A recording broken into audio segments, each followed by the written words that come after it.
lovelies. Well, in my last little update vlog, I promised that I wouldn't be making the next thing I posted an update vlog. And I kinda lied. Half lied. This is still an update vlog, but look! I have a sweet, sweet time-lapse for you all to enjoy while I catch you all up to speed. Essentially, I lost control of my life in a sort of literal sense. I didn't divulge the circumstances of what happened because I was equally terrified and embarrassed by it. So I'm going to be heckin' vulnerable for the next several minutes because I need to explain, or at least I feel like I need to explain what happened so that you have some idea of why I disappeared for 9 months. John and I had been struggling for quite some time. Even he recognizes that now. Being away from one another has allowed us to reflect and get better and be better. Honestly, I have been truer to myself than I have been ever in these last months. I turned 30 in February, and I actually feel really good about it. And not in a denial kind of way, not in a I'm desperately clinging to my youth kind of way. Several years ago, he took me to my favorite restaurant, Victoria's. It's a little hole-in-the-wall Italian place here in my hometown. And it was actually where we had our wedding rehearsal dinner. That night I asked him when he might be ready to have kids. And I know that is a lot to ask of someone, but we had been together for more than a decade by that point, and I felt like I was ready, emotionally anyway. I've always wanted kids. I even had names picked out. And he said to give him 2 more years. So I did. And 2 years later, he stopped working as hard at his job. He got really depressed and spiraled, and he ended up losing this very stable job he'd had for years because he was no longer reliable. After that, he bounced back and forth between different places, and it always ended the same. He was just too depressed to go to work most of the time. Meanwhile, I was staying up for several days and trying to juggle multiple jobs while also taking care of him, because he wasn't able to do anything for himself. Not really. I would get home from work and the house would be a mess. I barely sat down. The only time I had to myself was when he would go to sleep. And I craved that alone time so desperately that I started sacrificing my health, which should have been a red flag, but I was in denial. I think part of why John spiraled like he did was because he wasn't ready to be a dad. He doesn't exactly have the best examples of fatherhood to look to, and I think, subconsciously, he sabotaged himself. And me. Maybe I'm looking into it too much, but the timing was a little too convenient for me to not think that it had something to do with it. Things got progressively worse as time went on. He had been responsible for taking care of our bills, but there were several months where I would come home and our electricity would be turned off, or our internet would be turned off. They came and repossessed our car because we defaulted on payments, which I knew nothing about. He told me that we were still paying our bills on time even though he was on unemployment, but then he turned around and told me that the car payment wasn't one of those bills. So he lied, and we lost our car. After the whole Inktober carbon monoxide fiasco, we moved in with some friends. Their hospitality was humbling, and I owe a great deal of gratitude to them. Our roommate went out of his way to get John a job where he worked. The pay was good, it was stable, we had guaranteed health insurance, we were talking about buying a house. I even quit my teaching job because we were finally stable enough to allow me the flexibility to work on my art and my writing full time. But then he quit that job. He was too depressed to go and didn't have the stamina to deal with the high stress environment. And I suffered because of it. Our roommates suffered. Our being there was already burdensome, and John not having any income made the situation so much worse for literally everyone. I ended up being the sole provider from our end, and I didn't make enough money to actually cover the rent they asked for, even after I went back to the school that I taught at and begged for my job back. But our roommates were already so fed up by that point that I wasn't really able to negotiate, and I was too embarrassed to really handle it, so I avoided it.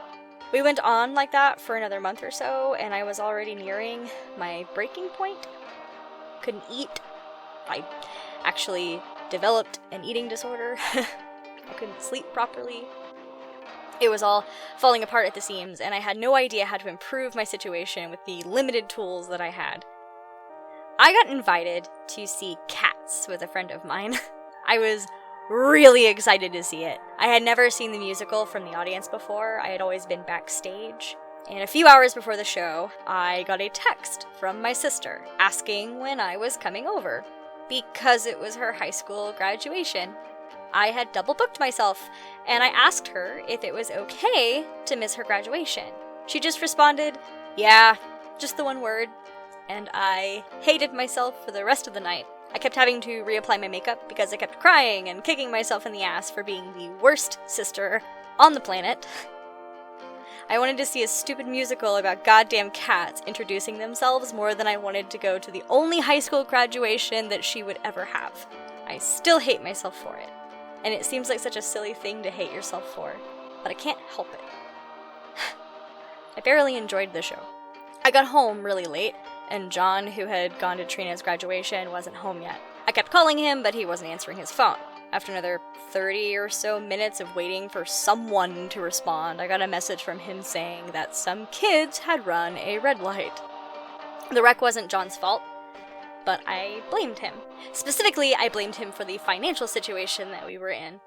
We weren't going to be able to get a new vehicle.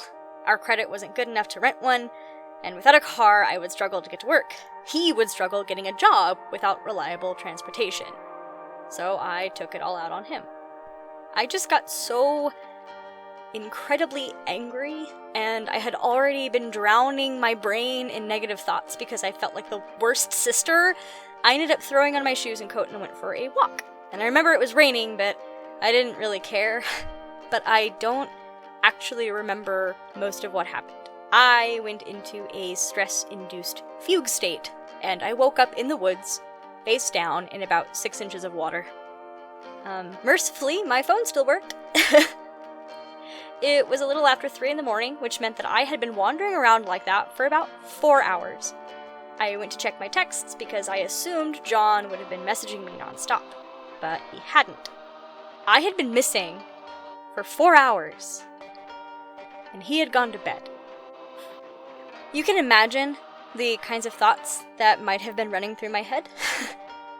I started walking again, in no particular direction, and I honestly had no intention of ever going back home.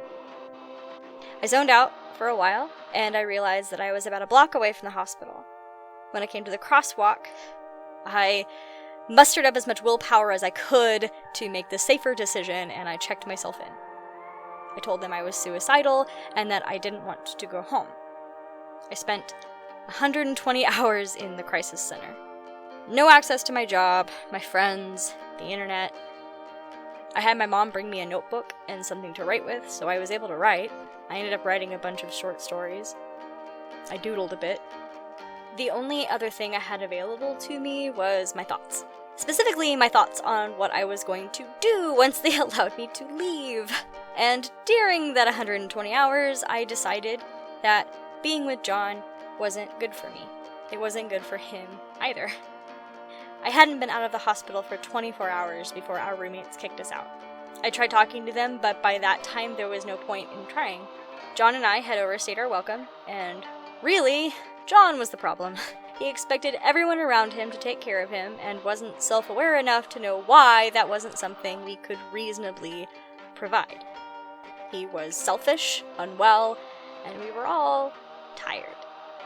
We stayed the night over at my mom's, and while he was asleep, I told her I planned on leaving. She agreed.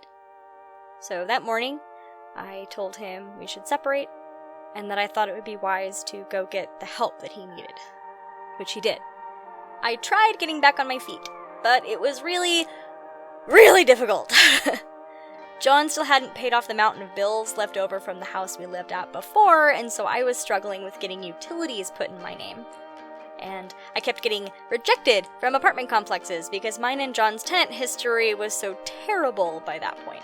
I literally couldn't find anywhere to live, and I didn't have enough money to mitigate that. And that was 9 months ago. I moved in with some friends who have allowed me to stay here far longer than I intended to. And I'm finally moving into my new place. Of course, now the world is on fire with the pandemic and my work closed for 2 weeks. And then recently, as in today, recently, I went to dust off some old projects and realized that they were gone. All of it. My entire Patreon folder was corrupted, and I lost all of it. I've backed up a lot of it, but the great majority of the Corel files will no longer open.